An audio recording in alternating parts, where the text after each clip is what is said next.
Hello friend, welcome to the channel solution. आज हम बात करने वाले हैं one of the important topic of your microbiology syllabus और ये टॉपिक है प्योर कल्चर टेक्निक। और इस प्योर कल्चर टेक्निक में दो चीजों को पढ़ना होगा। वो दो चीजें हैं आपकी आइसोलेशन एंड देयर प्रिजर्वेशन। सबसे पहले एक जरूरी जानकारी मैं आपके साथ शेयर करना चाहूंगा। माइक्रोबायोलॉजी एक ऐसा सब्जेक्ट है जिसका प्रैक्टिकल और थ्योरी दोनों पैरेलली इंपॉर्टेंट हैं। अगर आप प्रैक्टिकल्स को बहुत अच्छे से करते हैं तो थ्योरी में आपको ज्यादा याद करने की जरूरत नहीं पड़ेगी, क्योंकि आपके ऑलमोस्ट प्रैक्टिकल्स के जो सिलेबस वो बिल्कुल आपकी थ्योरी से मैच करते हैं। तो स्टेनिंग पढ़ेंगे, स्टेलाइजेशन पढ़ेंगे, इनोकुलेशन पढ़ेंगे, कल्चर मीडिया पढ़ेंगे, या प्रिजर्वेशन मेथड पढ़ेंगे, या तो प्योर कल्चर या तो आइसोलेशन। किसी भी प्रैक्टिकल को अगर आपने अच्छे से प्रोसीजर को समझा है, स्टेप बाय स्टेप जानकारी ली है, तो इसी चीज को आप अच्छे से अपने आंसर में थ्योरी के रेस्पेक्ट में भी एक्सप्लेन कर सकते हैं और ये आपको काफी मदद करेगा। प्रैक्टिकल की एक बुक है चंद्रकांत कोकारे की, प्रैक्टिकल माइक्रोबायोलॉजी के नाम से, तो वो आप प्रीफर कर सकते हैं। चलिए शुरू करते हैं आज का टॉपिक। और आज का टॉपिक में एक जरूरी इमेज आपका देखना बहुत जरूरी है। मैं आपसे रिक्वेस्ट करूंगा कि ये एक इमेज देखिए, फिर वापस आ जाएंगे।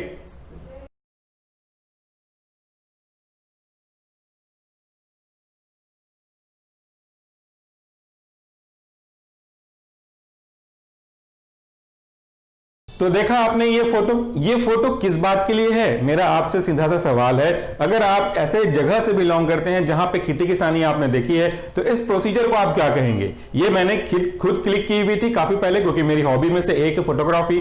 यहां पे आप देख रहे हैं कुछ किसान भाई बहन अपने खेत में रोपा लगा रहे हैं। इसको हमारे रीजनल लैंग्वेज में, छत्तीसगढ़ी भाषा में इसको हम लोग बोलते हैं रोपा लगाना। इसका मतलब क्या होता है? देखिए, सबसे पहले होता क्या है प्रोसीजर, ये आपके थ्योरी का ही है, मैं बाहर नहीं जा रहा हूं। सबसे पहले प्रोसीजर खेती का ये होता है, क्योंकि कल्चर हमने पढ़ा हुआ है ना इस एग्जांपल को लेकर के।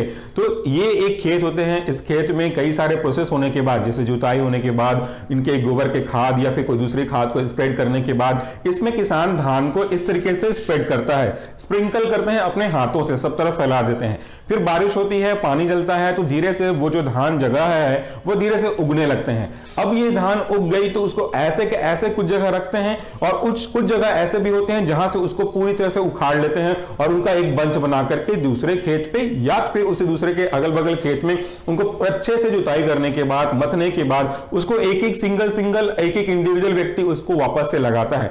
ये जो आपके पूरे के पूरे खेत में से उखाड़ करके दोबारा से इसे दूसरे खेत में लगाने का जो प्रोसेस है, इसे हम रोपा कहते हैं। और इस प्रोसेस में एक चीज तो बहुत सावधानी से आपने ऑब्जर्व की होगी कि अगर आप ऐसे ही स्प्रेड कर देंगे तो उस खेत में आपके डिजायरेबल प्लांट, जो कि धान की फसल हो सकती है, इस धान की फसल के साथ साथ काफी सारे अनडिजायरेबल प्लांट, जिसको हम लोग खरपतवार कहते हैं, घास फूस उगाएंगे। तो ये आपके जो घास फूस है वो आपके उस खेत में पड़े हुए न्यूट्रिएंट को, खाद को, रासायनिक खाद को, जैविक खाद को, पानी को, बाकी सारे न्यूट्रिएंट को वो यूज करेंगे। तो जो आपने आपके फसल के लिए दिया था, मेन फसल के लिए, धान के लिए, उसको उसके अलावा भी कई सारी चीजें यूज कर रहे हैं। इससे आपके धान की क्वालिटी और आपके उस उर्वरकता क्षमता, fertility of the plant as well as in the crop, ये आपके इफेक्ट हो जाएगी। तो यहां पे दिक्कत क्या होती है? यहां पे दिक्कत है ऐसे प्लांट जो कि अनवांटेड तरीके से ग्रोथ हो गए। आपको चाहिए केवल और केवल धान प्योर फॉर्म में। तो ये जो खेती का प्रोसेस है, एक जगह से दूसरी जगह पे ट्रांसफर करना, ये प्योर फॉर्म कहलाता है, दिस इज कॉल्ड रोपा। अब हम क्या करने वाले हैं? इसी प्रोसीजर को आपके माइक्रोबायोलॉजी में सीधा सीधा उठा करके डालने वाले हैं। अगर हम बात करते हैं कल्चर की, तो आपने देखा हुआ है कि हम माइक्रोऑर्गेनिज्म को किसी सैंपल से लेकर के आते हैं, उसको कल्चर मीडिया प्रोवाइड करते हैं, और कल्चर मीडिया में वो जो माइक्रोऑर्गेनिज्म है वो ग्रोथ करने लगता है। ये ग्रोथ कुछ इस तरीके से होगा कि उसमें अलग अलग तरीके के microorganism, different kinds of microorganism growth करते हैं। उसमें से अलग अलग कॉलोनीज देखने को मिलेगी, अलग अलग कैरेक्टरिस्टिक फीचर देखने को मिलेगा। अब आप चाहते हैं कि उस पूरे मिक्सअप में से, इसको हम लोग बोलते हैं मिक्स कल्चर, क्योंकि उसमें कल्चर तो हुआ है, लेकिन जो कल्चर हुआ है वो किसी एक तरीके के माइक्रोऑर्गेनिज्म का नहीं है, वो कई तरीके के माइक्रोऑर्गेनिज्म है, इसीलिए इनको हम सिंपली बोलते हैं मिक्स कल्चर। अब इस मिक्स कल्चर में जो भी आप एक पर्टिकुलर माइक्रोऑर्गेनिज्म को निकालना चाहते हैं, उसको हम वहां से निकालते हैं और किसी दूसरे कल्चर मीडियम में उसको ट्रांसफर करते हैं, इनोक्यूलेट करते हैं। इससे क्या फायदा होगा? इससे ये होगा कि आपका जो डिजायरेबल माइक्रोऑर्गेनिज्म है, अब वो नए मीडियम में कंप्लीटली आराम से उस पूरे न्यूट्रिएंट को यूज करेगा, और उसका जो मल्टीप्लिकेशन है, उसका जो ग्रोथ है, वो काफी अच्छे से होगा, और आपकी जो डिजायरेबल नीड थी वो भी पूरी हो जाएगी।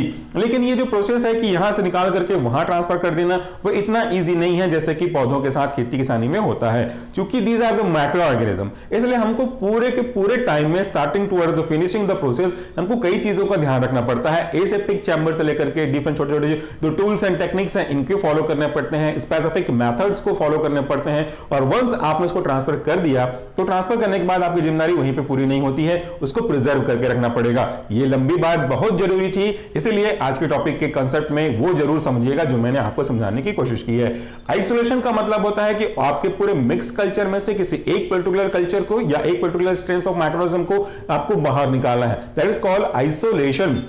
भीड़ में से किसी को अलग कर देना। कोविड-19 में आपने देखा है कि किसी को व्यक्ति को आइसोलेट करते हैं, मतलब भीड़ से हटा करके अलग जगह रखते हैं। दूसरा है आपका प्रिजर्वेशन, यानी कि आप उस मीडिया में जिसमें अभी आपने प्योर कल्चर को ट्रांसफर किया है उसको कैसे प्रिजर्व करके रखेंगे, क्योंकि अगर आपने उसको अच्छे से प्रिजर्व नहीं किया तो फिर से चांसेस बनते हैं कि एटमॉस्फेरिक कंडीशन से, या फिर अगर आपने प्रॉपर सैनिटाइजेशन नहीं रखा है अपने ही बॉडी के पार्ट का, या तो स्टरलाइजेशन नहीं किया है इक्विपमेंट्स का, तो वहां से वापस से माइक्रोऑर्गेनिज्म आकर के उसको कंटामिनेट कर सकते हैं।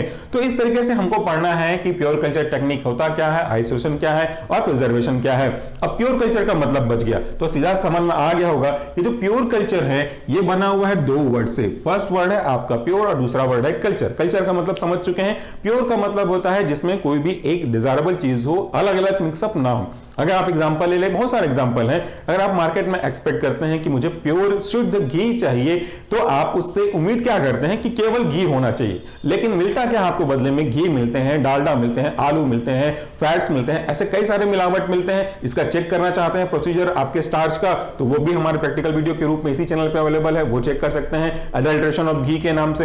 तो प्योर कल्चर मतलब क्या हुआ? ऐसा कल्चर जिसमें केवल एक ही तरीके के माइक्रोऑर्गेनिज्म प्रेजेंट हो, इसे हम प्योर कल्चर कहेंगे। और जिसमें से हमने निकाल करके प्योर कल्चर बनाया उसे मिक्स्ड वाले को हम बोलेंगे मिक्स कल्चर। तो चलिए बात करते हैं पॉइंट टू पॉइंट। अब डायरेक्टली आ जाते हैं।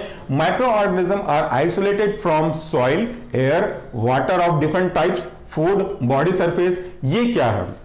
आप माइक्रोऑर्गेनिज्म को कहां से आइसोलेट करेंगे? अगर आपको किसी ऑब्जेक्ट में दिया हुआ है, वो बुक में आपको दिखाऊंगा किसी दिन, उसमें ऑब्जेक्ट दिया हुआ है कि आपको किसी माइक्रोऑर्गेनिज्म की सैंपलिंग करनी है, सो माइक्रोऑर्गेनिज्म लेकर के कहांगे इन प्रैक्टिकल के रेस्पेक्ट में। प्योर की फॉर्म में बात तभी नहीं कर रहा हूं। सो आप अपने घर के आसपास, जो पिछला वीडियो में मैंने अपलोड किया हुआ है, सैंपल लेकर के आएंगे, पानी से कहीं से लेकर के आएंगे, आपके सॉइल किसी मिट्टी से लेकर के आएंगे, एयर में सस्पेंडेड है वहां से लेकर के आएंगे, या तो फिर आप किसी व्यक्ति की बॉडी के सरफेस से उसको निकाल करके लाएंगे, उसको एक थोड़ा सा हिस्सा लेकर के आएंगे, उसको सॉल्वेंट बनाएंगे और उसको यूज करेंगे। तो ये जो सोर्स है वहां से हम माइक्रोऑर्गेनिज्म को निकाल सकते हैं, कल्चर कर सकते हैं, फिर उस कल्चर से प्योर कल्चर के लिए दोबारा से उसको ट्रांसफर कर सकते हैं। So these are found in mixed population. As I explain you कि ये जो सैंपल जहां से आप निकालेंगे उनमें वो मिक्स के फॉर्म में रहते हैं, प्योर के फॉर्म में नहीं रहते हैं। तो अगला जो फॉर्म है वो है pure culture are suitable for. अगर आप बात करते हैं प्योर कल्चर की तो ये किस लिए किया जाता है, किस पर्पस के लिए सुटेबल है?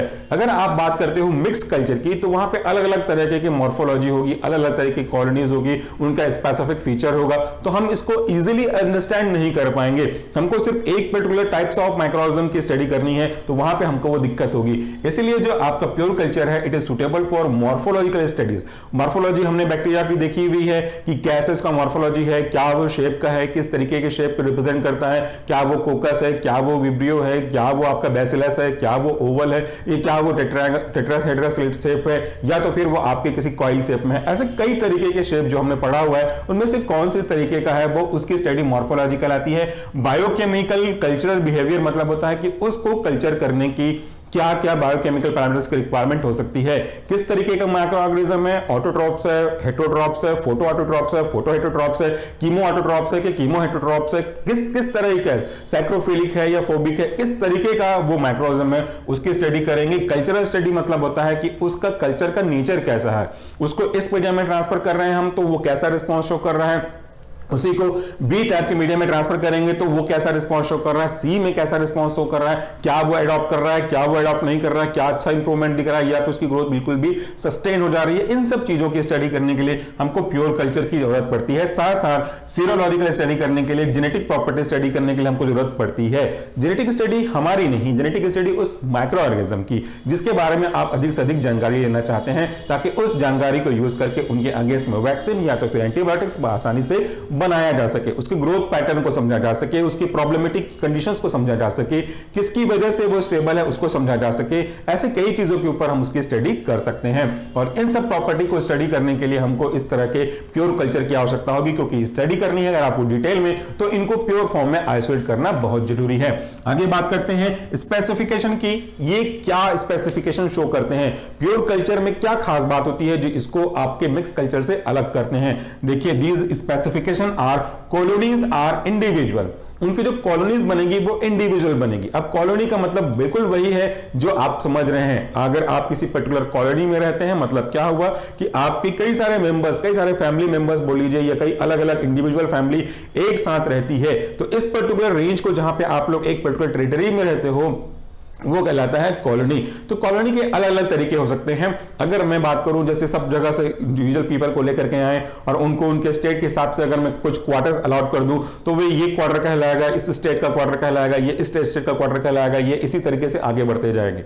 तो ये जो डेवलपमेंट हो रहा है वो उनकी कॉलोनीज कहलाती है, एक जैसे टाइप्स ऑफ मैक्रोइज्म का ग्रुप एक साथ बन जाना। और इसमें हम लोग पढ़ चुके कॉलोनी को इंडिविजुअल तरीके से आइसोलेट, उसको हम आसानी से कर सकते हैं। उनके ऊपर और अगर स्टडी करना चाहते हैं तो आप विजिबल मासेस हो सकते हैं, आप उनको एकदम एक जैसे कॉलोनी को विजुअल मास के रूप में देख सकते हो। अगर मिक्स होता तो क्या होता, यहां पे एक है, यहां पे एक है, इस तरह से सब जगह स्कैटर्ड है, तो आप एग्जैक्टली कितनी संख्या है, कितना पॉपुलेशन है, कितना मास है, वो आप नहीं देख पाते in case of mix culture. But जैसे ही इसको हम प्योर में लेकर के आते हैं, आसानी से आप इन सब चीजों को ऑब्जर्व कर सकते हैं। आगे देखिए, representing the multiplication of single organism, मतलब क्या हुआ, अगर मैं इसको प्योर कल्चर के फॉर्म में लेकर के आता हूं तो इसमें जो भी माइक्रोऑर्गेनिज्म का होगा उसके हम जो ग्रोथ पैटर्न है फ्रॉम स्टार्टिंग टुवर्ड द इस तरह से इंक्रीज होने, इसको हम बड़ी आसानी से अंडरस्टूड भी कर सकते हैं। तो ये हो गया आपके कुछ basic parameter regarding the pure culture. अब बारी आती है प्योर कल्चर को बनाने के लिए या ट्रांसफर करने के लिए कौन कौन से टेक्निक्स की आवश्यकता होगी। जैसा मैंने कहा कि ये कोई नॉर्मल प्रोसेस नहीं है कि यहां से निकाल करके यहां पे डाल दिया तो प्रोसेस खत्म हो जाएगा। ऑल्दो यहां पे मैक्रोऑर्गेनिज्म इन्वॉल्व है, इसीलिए इनमें काफी सारी सावधानी और काफी सारी जो एसेप्टिक कंडीशंस है इसकी बहुत ही आवश्यकता पड़ेगी। जो मेन स्टेप्स हैं मैं उनको अभी यहाँ पे इस व्हाइट बोर्ड सेक्शन में केवल नाम से एक्सप्लेन कर रहा हूं। आने वाले व्हाइट बोर्ड सेक्शन में इसी वीडियो के थोड़ा सा डिटेल से देखना स्टार्ट करेंगे। सबके बारे में नहीं पढ़ेंगे, जो इंपॉर्टेंट है वही पढ़ते हैं हम लोग। तो यहाँ पे देखिए कॉमन मेथड, क्योंकि ये सिलेबस में पूरा है भी नहीं, तो दो इंपॉर्टेंट है उसको मैं एक्स्ट्रा ऐड कर रहा हूं आपके लिए। तो इंपॉर्टेंट मेथड में से दो तरीके के मेथड हो सकते हैं। पहला होता है कॉमन मेथड और दूसरा होता है आपका स्पेशल मेथड या स्पेसिफिक मेथड। कॉमन मेथड के अंदर कई सारे सब टाइप है। पहला होता है आपका स्ट्रिक्ट प्लेट मेथड। इसका मतलब यह है कि अगर आप किसी पर्टिकुलर सैंपल को, मिक्स कल्चर को आप एक सैंपल लेकर के प्योर कल्चर बनाना चाहते हैं तो उसमें से इनोकुलेटिंग लूप की मदद से एक लेंगे और उसको दूसरे प्योर कल्चर में रख करके जिगजैग मोशन में इस तरीके से उसको हम स्प्रेड करेंगे। डरने की कोई बात नहीं है। आने वाले टॉपिक्स में इन सबको मैं डिटेल से डायग्रामेटिक रिप्रेजेंटेशन के थ्रू अवश्य एक्सप्लेन करूंगा, अभी सिर्फ मैं नाम बता रहा हूं। दूसरा है आपका पोर प्लेट मेथड। पोर प्लेट मेथड का मतलब ये होता है, आप उसके नाम से समझ सकते हैं। पोर मतलब होता है कि एक जगह से दूसरी जगह डालना, basically applied for the liquid one. तो अगर हम पोर कल्चर की बात करते हैं तो आपके कल्चर सैंपल को जो कि एक टेस्ट ट्यूब में होगा बेसिकली इन लिक्विड फॉर्म, इसको आपके पेट्री प्लेट में ट्रांसफर करेंगे, that is called pour plate method. And इसके दो अलग तरीके हो सकते हैं। पहला है loop dilution and the second one is serial dilution. आपने कई बार कहीं ना कहीं सुना होगा सीरियल डाइल्यूशन मेथड को, इसके बारे में भी हम स्टडी करेंगे। तीसरा है आपका स्प्रेड प्लेट मेथड। बहुत ही सिंपल सा एग्जांपल मैं आपको दूंगा समझने के लिए। अगर आपके घर के किसी फर्श में कोई पानी गिर जाता है, कोई लिक्विड फ्लो हो जाता है, तो आप उसे वाइपर से खींच करके बाहर निकालते हैं। बेसिकली आप उसको स्प्रेड कर रहे हैं उस पानी को एक जगह से दूसरी जगह पे, ताकि उसका जो लेयर है वो थिन बन सके और इजीली वो ड्राई हो सके, सूख सके। यहां भी लगभग कुछ इसी तरीके से काम करता है हमारा प्रिंसिपल। स्प्रेड प्लेट मेथड में हम पेट्री डिश लेते हैं जिसमें ऑलरेडी आपका अगार मीडिया रखा होगा, उसके ऊपर आपके सैंपल को ट्रांसफर करते हैं और एक ग्लास के स्प्रेडर से उसको स्प्रेड करते हैं, जैसे कि एक वाइपर आपकी स्प्रेड होती है। तो स्प्रेड करने की वजह से यूनिफॉर्मली उसके सरफेस पे मूव करते हैं आपके सैंपल और वो आसानी से ग्रोथ कर सकते हैं। आपको मैंने एक प्रैक्टिकल की बुक बताई है, प्रैक्टिकल मैक्रोबायोलॉजी बाय चंद्रकांत कोकारे। ये बुक आपके लिए काफी अच्छी होगी। अगर आपकी लाइब्रेरी में है तो प्लीज इसको प्रेफर करिए, अगर नहीं तो अगर ये कहीं ऑनलाइन अवेलेबल होता है तो उसे आप फोटोकॉपीज परचेस या कहीं से भी इसको अरेंज कर सकते हैं। आगे बढ़ते हैं तो अगला मेथड है roll tube method. Roll tube method भी बहुत ही इंपॉर्टेंट है, लेकिन आपके सिलेबस के हिसाब से इतना इंपॉर्टेंट अभी नहीं है, तो इसको हम लोग स्किप करेंगे, लेकिन मैं जो मेन प्रोसेस है उनको जरूर एक्सप्लेन करूंगा अगले सेक्शन में। फिर बात आती है स्पेशल मेथड की। इसके अंदर हम बात करते हैं सिंगल सेल आइसोलेशन, और इस सिंगल सेल आइसोलेशन के बेसिकली दो तरीके हैं। पहला होता है कैपिलरी पीपेट मेथड और दूसरा होता है आपका माइक्रो मैनिपुलेटर। तो ये दो चीजें हैं जिसमें हम लोग चाहते हैं कि एक स्पेसिफिक तरीके के माइक्रोऑर्गेनिज्म को इस स्पेसिफिक फॉलोइंग प्रोसीजर को फॉलो करते हुए ट्रांसफर करें, then we have to go for the special method. दूसरा है आपका enrichment method, the third one is selective media method, the fourth one is differential media method. These are not so important, so we are not going to discuss in much detail. हमारा focus इस common method पे होगा as per your syllabus. फिर हम बात करते हैं एक जनरल प्रोसेस की। एक्चुअली ये होता कैसे है, रफ में आपको समझा रहा हूं। ये है आपका सैंपल। सपोज ये कोई वाटर है और यहां से आपको इस माइक्रोऑर्गेनिज्म के सैंपल को लेना है, तो यहां पे आपने सैंपल ली, सैंपल की सैंपलिंग करी। सैंपल की सैंपलिंग थोड़ी अलग है, दोनों सेम नहीं है। सैंपल तो हो गया रफ वाटर, एक गिलास पानी निकाल लिया आपने कहीं से भी, वो हो गया आपका सैंपल। लेकिन इसको एज सच आपको ट्रांसफर नहीं कर सकते, उसको एक पर्टिकुलर डाइल्यूशन बनाना पड़ेगा। तो इस डाइल्यूशन बनाने का जो प्रोसेस है, दिस इज कॉल्ड सैंपलिंग। अगर आप सॉइल लेते हो, जमीन से कुछ मिट्टी उखाड़ कर ले जाते हो, ऊपर लिखा हुआ है सॉइल, तो इसको कैसे ट्रांसफर करेंगे आप मीडिया में? सीधा सॉइल लेकर के, मिट्टी लेकर के स्प्रिंकल तो नहीं करेंगे ना, उसका सॉल्यूशन बनाना पड़ेगा। तो उस sample which is a soil, इस सैंपल का सैंपलिंग बनाना बहुत जरूरी होता है। उसके बाद इस सैंपलिंग को हम कल्चर करते हैं different types of culture media में, हमने पढ़ा हुआ है। सिंपल कल्चर मीडिया आ जाएगा, ब्रोथ अगार मीडिया आ जाएगा, न्यूट्रिएंट अगार मीडिया आ जाएगा, चॉकलेट अगार मीडिया आ जाएगा, ब्लड अगार मीडिया आ जाएगा, इनरिचमेंट आ जाएगा, इनरिच मीडिया आ जाएगा। ऐसे कई तरीके के मीडिया हैं जो डिपेंडिंग अपॉन द रिक्वायरमेंट आप इसको यूज कर सकते हैं। फिर इस कल्चर में से जो मिक्स पॉपुलेशन बनेगा, उसको इन तरीकों को फॉलो करते हुए एक सिंगल प्योर कल्चर में ट्रांसफर करके उसकी फर्दर स्टडी हम करेंगे। तो ये था पहला व्हाइट बोर्ड सेक्शन, जिसमें हमने रफली बेसिक तरीके से बात किया, एक साधारण व्यक्ति भी समझ सके और समझ करके आपके एग्जाम में काफी अच्छे से समझा सके, इस पर्पस को ध्यान में देते हुए चलिए मूव करते हैं सेकंड व्हाइट बोर्ड सेक्शन में, और हम बात करना स्टार्ट करेंगे इन कॉमन मेथड से कुछ इंपॉर्टेंट मेथड के बारे में। चलिए मूव करते हैं।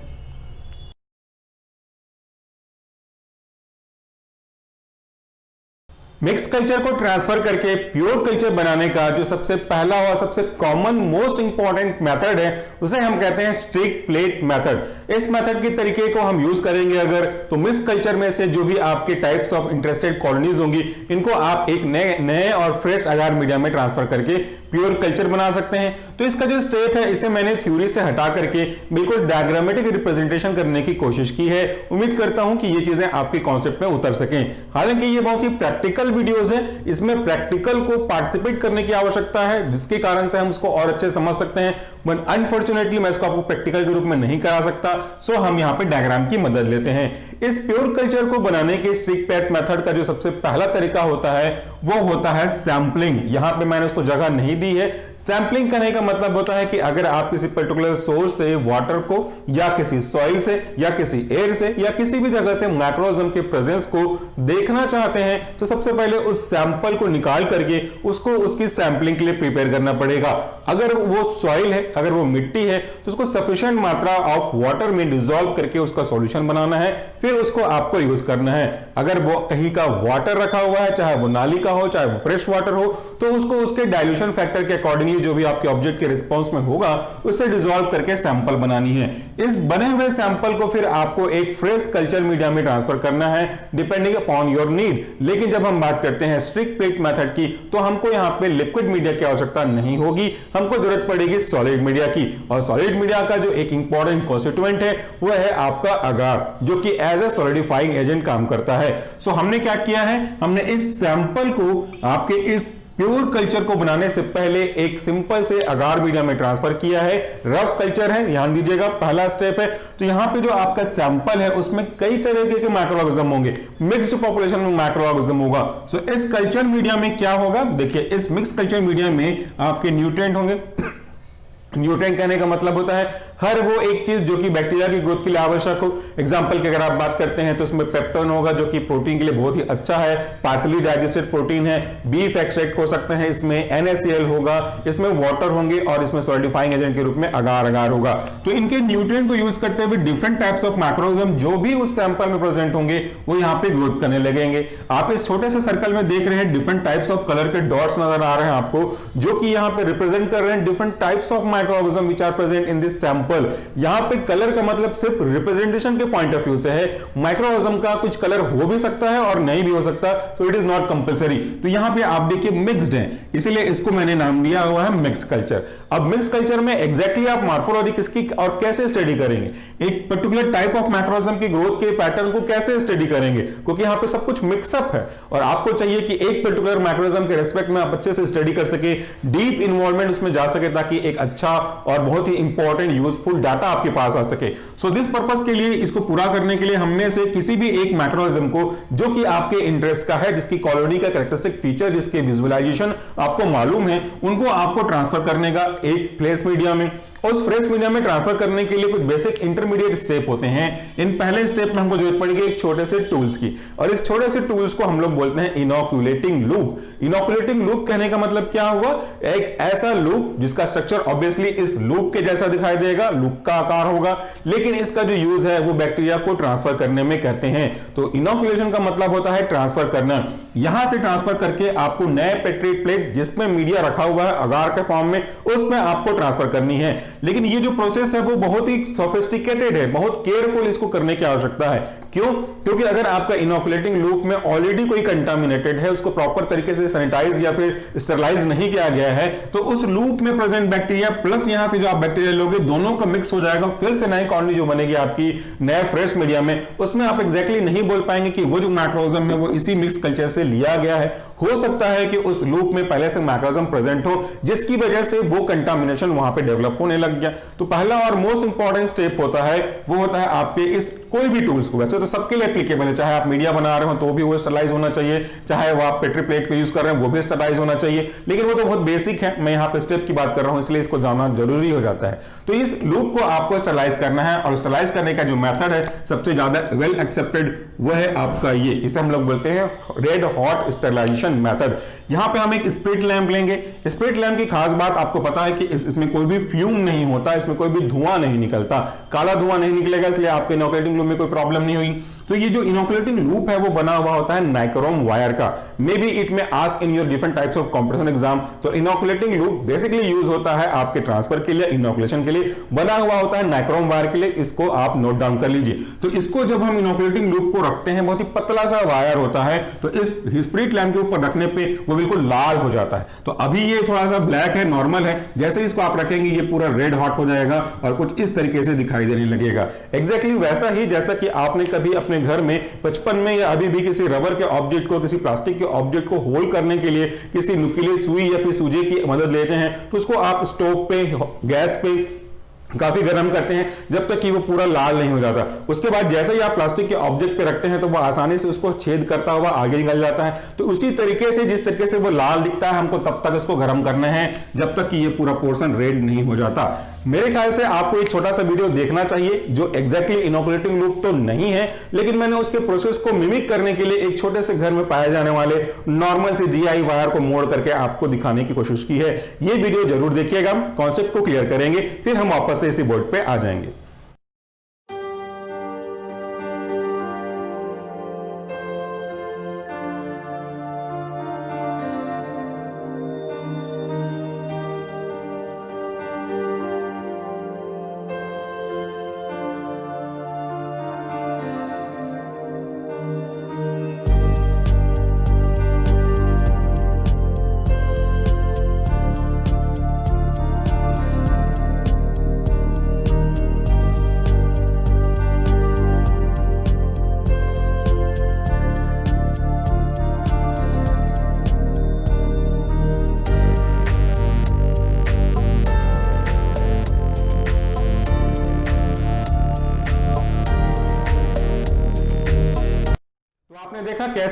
वायर को हम रेड हॉट तक गर्म करते हैं, उसके बाद हम उसको आपकी मीडिया पे थोड़ा सा टच करके उसको ठंडा करते हैं, देन उसको ट्रांसफर करने में मदद करेंगे।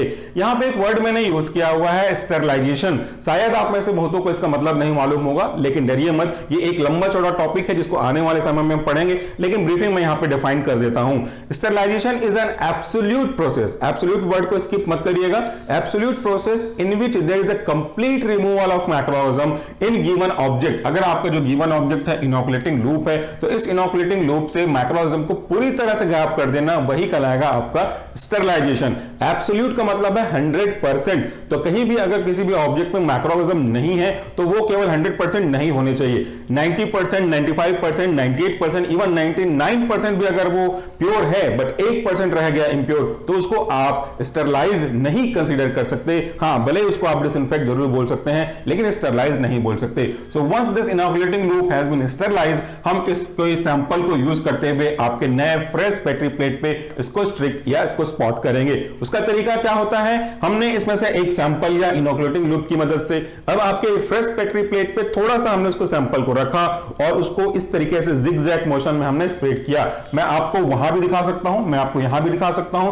और रफ में यहां भी समझाने की कोशिश करते हैं कि ये आपने एक स्पॉट लगाया सैंपल को जो यहां से लिया वहां, अब इनोकुलेटिंग लूप की मदद से इस तरीके से आपको जिगजैग मैनर में इसको ट्रांसफर करना है।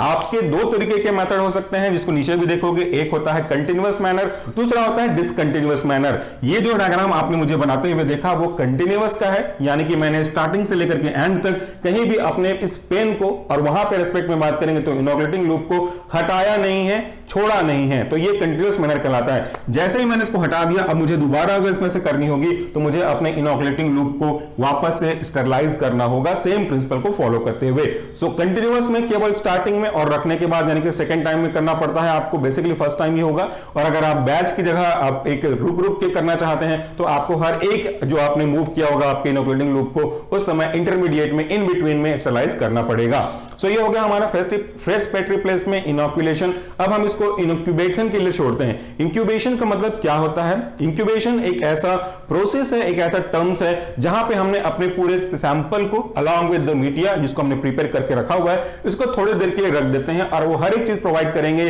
जैसे टेम्परेचर, ह्यूमिडिटी, जिसमें वो सर्वाइव करके आराम से रख सके। तो इंक्यूबेशन पीरियड कहने का मतलब होता है उसको सही समय देना जहां से वो ग्रोथ कर सके। एग्जैक्टली इसका हिंदी वर्ड मुझे समझ में नहीं आ रहा है। तो incubation that's its performance of the microorganism so that it may develop into a group or is a mass। तो ये हो गया हमारा इंक्यूबेशन।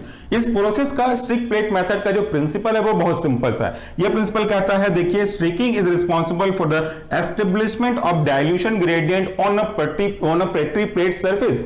अगर मैं क्या करता हूं, अगर मैं किसी भी सैंपल को रफ ले लेता हूं और उसको स्ट्रिक करने के बजाय उसके ऊपर पोर कर देता हूं, जैसा हम लोग क्या करते हैं, मान लेते हैं हमारे पास एक कटोरी है और इस कटोरी में कोई सैंपल वाटर है, तो इसको आपने उसके ऊपर सीधा सीधा पोर कर दिया, तो उस पे वो सरफेस पे यूनिफॉर्म नहीं जाएगा, एक पतली लेयर नहीं बनेगी। लेकिन जैसे ही हम इस पे स्ट्रिक करते हैं तो कंसंट्रेशन ग्रेडियंट के हिसाब से उसकी एक सरफेस पे लेयर बनती जाती है। ये डायग्राम आपको बहुत कुछ समझा रहा है, अगर आप वहां से ध्यान से देख पा रहे हैं तो इस पे फोकस करिएगा। मैं रेड कलर का मार्कर यूज कर रहा हूं। जिस पॉइंट पे मैंने मार्कर को स्टार्ट किया था, पॉइंट लगाया था, उसका जो डार्कनेस है वो आप ध्यान से देखिए यहां पे। उसके बाद जो मैंने शुरू के 2-3 लाइन जिगजैग की है, ये वाली लाइन देखिए वो कैसा दिख रहा है आपको, अगर दिख पा रहा होगा तो वो डार्कर है। लेकिन जैसे ही मैंने इसको आगे बढ़ाना स्टार्ट किया, उसकी जो कंसंट्रेशन है, उसकी जो गहराई है, डार्कनेस है, वो ऑब्वियसली कम होता जा रहा है। इसका मतलब यह है कि शुरू में कंसंट्रेशन ज्यादा होगा, धीरे धीरे वो कम होते जाएंगे। इस तरीके से दोबारा अगर आप देखेंगे तो इसको जितना आगे बढ़ाऊंगा उसका जो कंसंट्रेशन है वो उतना ही कम होते जाएंगे। तो यहां पे डाइल्यूशन ग्रेडियंट का मतलब होता है डिक्रीजिंग ऑर्डर में ग्रेडियंट को कर देना। तो ये रहा हमारा आज का सिंपल सा एक्सप्लेनेशन रिगार्डिंग दिस प्रिंसिपल। दूसरा जो प्रिंसिपल है वो क्या कहता है, dilution gradient is basically allow the confluent growth, जो कि एक साथ एक पैरेलल मैनर में साथ साथ साइमल्टेनियसली ग्रोथ को अलाउ करता है। I should remove this, otherwise it may confuse you. So ये हमारे लिए जरूरी हो गया कि इसको कंसंट्रेशन ग्रेडियंट के हिसाब से करें, और ये केवल स्ट्रिक्ट मेथड के साथ फॉलो होता है। और कुछ हद तक आगे आप देखेंगे तो उसमें हमारा जो तीसरा मेथड था उसके ऊपर भी स्प्रेड मेथड, उस पर भी ये काम करेगा। अब बारी आती है उसके प्रोसीजर की। प्रोसीजर मतलब बिल्कुल वही है जो मैंने आपको स्टेप में समझाया, हालांकि कुछ पॉइंट्स यहां पे जरूर ऐड हुए होंगे। तो देखते हैं प्रोसीजर क्या कहता है। दो तरीके के प्रोसीजर को हम फॉलो करेंगे। पहला जो तरीका होता है वो होता है कंटिन्यूअस स्ट्रिकिंग, दूसरा होता है आपका डिसकंटिन्यूअस स्ट्रिकिंग। जैसा मैंने आपको बताया कि अगर हम ऑब्जेक्ट को ट्रांसफर कर रहे हैं with help of inoculating loop, और इनोकुलेटिंग लूप एक ही स्ट्रोक पे वो मूव करेगा बिना उसको हटाए, तो ऑब्वियसली वो कंटिन्यूअस कहलाएगा। And whenever you are taking pause and rotating the padded disc toward the 45 degree angle, तो उसको आपको बीच में स्टेबलाइज करना पड़ेगा, that is discontinuous method. So सबसे पहला है हमारा कंटिन्यूअस स्ट्रिकिंग मेथड। इसमें देखिए क्या क्या पॉइंट कहते हैं। पहला पॉइंट कहता है no overlapping of the streaking zone. यहां पे मैंने एक जोन बनाया है, तो इस जोन मतलब होता है कि आपने देखा कि एक जोन दूसरे जोन पे कहीं भी टच नहीं कर रहा है। यहां पे भले आपको ऐसा दिख रहा होगा क्योंकि यहां पे पॉसिबल नहीं था एक प्लेट की मदद से ट्रांसफर कर पाना, तो वहां पे आप अच्छे से देख सकते हैं कहीं भी ओवरलैप नहीं हो रहा है। But in case of the discontinuous वहां पे ओवरलैप होगा, क्योंकि इसी को हम आगे बढ़ाएंगे एक एक जोन को। तो पहला पॉइंट समझ में आ गया। दूसरा पॉइंट कहता है loop is stabilized only once in beginning plus at the last, जब उसको आपको यूज नहीं होगा। तो बेसिकली ये एक ही बार हो रहा है, वंस आपको इसमें से उसमें ट्रांसफर करना है, आपने स्टेलाइज किया, ट्रांसफर कर दिया, उसका काम खत्म। अब रखने से पहले एक बार और स्टेलाइज करना चाहेंगे, वो आपके लिए बहुत सही प्रोसीजर होगा। बट प्रोसेस के दौरान, प्रोसेस के during, in between the process आपने केवल इसको एक बार स्टेलाइज किया। Coming to the next point, recommended for the broth culture. अगर इस तरीके के ब्रोथ कल्चर को हम सैंपल लेते हैं और उस सैंपल से फिर हम प्योर कल्चर बनाना चाहेंगे, तो उसके लिए ये काफी अच्छा रिकमेंडेशन होगा। बट इसको आप उसमें भी यूज कर सकते हैं। रिकमेंडेशन मतलब that will be a better result. इसके बाद बारी आती है आपका डिसकंटिन्यूअस स्ट्रिकिंग मेथड। नाम से समझ में आ रहा है striking is discontinued and loop is stabilised in between the process. अब ये क्या है, इसका मतलब क्या है, जैसा जैसा आप पॉज लेते जाएंगे वैसा वैसा आपको लूप को स्टेलाइज करना पड़ेगा। ऑल्दो हमारे पास ऐसे फैसिलिटी नहीं है कि मैं इसको बोर्ड को रोटेट कर सकूं, बट एग्जांपल अगर मैंने ये पहला जोन बनाया हुआ है तो अब मुझे इसे 45 डिग्री एंगल पे इस तरीके से टर्न करना होगा, फिर मुझे इसको इस तरह से इस तरीके से स्ट्रिक प्लेट पे ट्रांसफर करना होगा। तो यहां पे आप देख रहे हैं एक जोन दूसरे जोन पे ओवरलैप हो रहा है, और जब जब ये ट्रांसफर करेंगे तब तब आपको लूप को स्टेलाइज करना पड़ेगा। उसके लिए एक छोटा सा डायग्राम है, होप के डायग्राम आपको क्लियर करेगा प्रोसेस को। थोड़ा सा प्रैक्टिकल वीडियो है, इसको प्रैक्टिकल में होना चाहिए था। तो ये रहा हमारा स्प्लिट लैंप। सबसे पहले हमने लूप को यहां पे ट्रांसफर किया, स्टेलाइज किया, देन इस लूप की मदद से हमने एक पहला जोन बनाया जो आप देख सकते हैं। पहले जोन बनाने के बाद वापस से हमने इसको स्टेलाइज किया, एरो पे ध्यान दीजिएगा, स्टेलाइज वापस से किया, फिर हमने इसको सेकेंड जोन बनाया, सेकेंड जोन के बाद वापस इसको स्टेलाइज किया, फिर हमने थर्ड जोन बनाया, फिर हमने वापस स्टेलाइज किया। So if you are about to make a different zone 1 2 3 4 whatever zone it is, जब जब भी आप जोन बनाएंगे आपको उसको डिसकंटिन्यू करने के बाद स्टेलाइज करना ही पड़ेगा। तो यहां पे जो मैंने एक वर्ड लिखा था कंटिन्यूअस स्ट्रिकिंग प्लेट, उसको मैं यहां पे जो रफ डायग्राम मैंने बनाया हुआ है, ब्लैंक छोड़ा है, इससे समझाने की कोशिश करता हूं जैसा ऊपर समझाया। तो ये देखिए इस तरीके से हमारा हुआ, इस पे कोई भी चीज ओवरलैप नहीं हो रही है। और इसको अगर आप अलाउ करते हैं इंक्यूबेशन के लिए, तो आप देखिए ये आपका जो रेड रेड डॉट डॉट मैंने यहां पे एक्सप्लेन किया हुआ है, ये बैक्टीरिया की ग्रोथ को रिप्रेजेंट करता है। तो इसमें आप बैक्टीरिया की ग्रोथ को भी अगर ध्यान से देखेंगे तो आपको ये कलर तो दिख ही रहा है, जैसे मैंने यहां भी समझाया था। स्टार्टिंग में आपको डार्क ज्यादा दिख रहा है, जबकि एंड में आपको लाइट दिख रही है, इसकी लाइटनेस जो है कम होती जा रही है। Whereas in case of growth microorganism की संख्या यानी कि डेंसिटी यहां पे ज्यादा है, और as compare to the last one थोड़ा सा वो कम है। तो इन चीजों को हमको प्रैक्टिकल में अच्छे से समझ में आएगा। अगर पॉसिबल हुआ तो मैं उसके भी वीडियो बनाने की कोशिश करूंगा, विच इज रेयरली पॉसिबल, कम है उसकी चांसेस। फिर आगे बात करते हैं, देखिए the carry over of inoculation from one zone to another zone. यहां पे हम इस जोन को एक के ऊपर एक के ऊपर एक कैरी ऑन करते जाते हैं, 45 डिग्री एंगल पे घुमाते जाते हैं।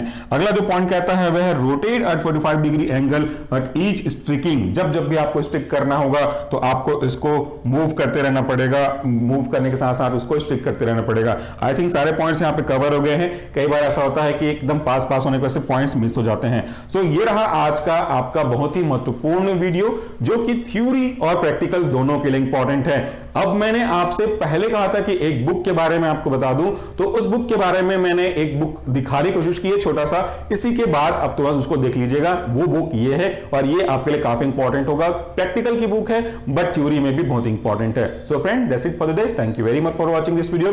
अगर आप पहले सेक्शन और दूसरे सेक्शन का स्क्रीनशॉट लेना चाहते हैं तो थोड़ी देर में यहां से मैं हट जाऊंगा, आपको दोनों को स्क्रीनशॉट लेने के लिए सफिशिएंट समय मिलेगा। कमेंट बॉक्स में अपना फीडबैक जरूर दीजिएगा, क्योंकि हम पैसे के एक्सपेक्ट बिल्कुल नहीं करते हैं। We believe believe in sharing not in selling, but इसका मतलब यह भी नहीं है कि हमें आपका सपोर्ट और लव और अफेक्शन नहीं चाहिए, उसकी हमें बहुत जरूरी है, वो आप जितना दे सकते हैं उतना हमारे लिए जरूरी होगा। So thank you, please do take care of yourself. नमस्कार, टेक केयर।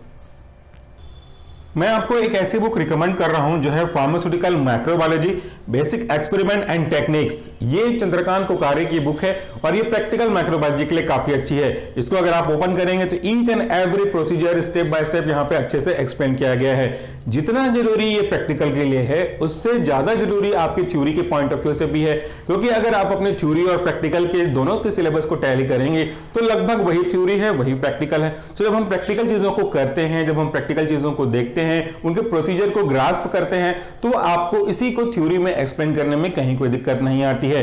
इसलिए फार्मास्यूटिकल माइक्रोबायोलॉजी हो या तो फार्माकोलॉजी हो, दोनों प्रैक्टिकल बेस हैं। तो मैं आपको ये बुक रिकमेंड करता हूं, फार्मास्यूटिकल माइक्रोबायोलॉजी प्रैक्टिकल के लिए, चंद्रकांत कोकारे। ये जरूर आप परचेस करिएगा।